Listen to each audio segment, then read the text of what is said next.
Ny sabotsy 12 May avy zao dia nisy ny filazana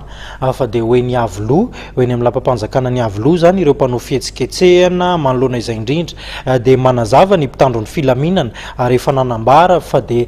tsy azo atao ny manao fihetsiketsehana amin'ireo faritra mena tsy azo idirana amboletra ihany koa ireo voafaritra ireo tafiditra ao anatin'izany ny avy eo anivon'ny mpitandro ny filaminana ny toerana misy ny tombontsoa iombonana sy ireo fotodrafitrasam-pirenena fanazavana. Mety hoetsika ataony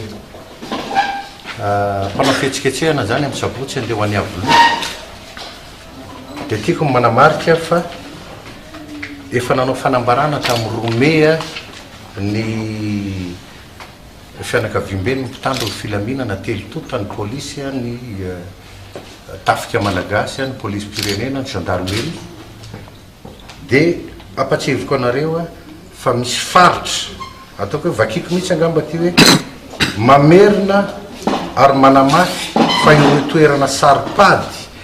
ahitana ireo fananam-pirenena fananana iombonana fotodrafitrasa ambena ny mpitandro filaminana ary voafaritra manokana ho fiarovana amin'ny mety fanapotehana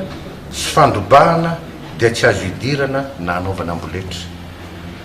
Izay minia manao zany dia enjehan'ny lalàna araky ny andininy fa raiky amby 90 ka hatramin'ny raiky amby 100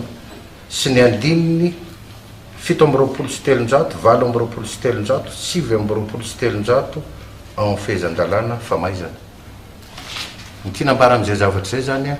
dia araky fanambarana ny ombonana nataony mpitandro filaminana io dia tsy tokony anaovana amboletra ny toerana zay misy an'ireny tombontsoa iombonana sy misy ny fotodrafitrasam-pirenena ireny. Zay mikasika an'iny ary manentana ny olona mba tsy hiditra amin'ny zavatra tsy tokony idirana fa manjary mampisy zavatra mety tsy tranga mety tsy ampoizina miseho amin'ny toe zavatra sahala amin'izany.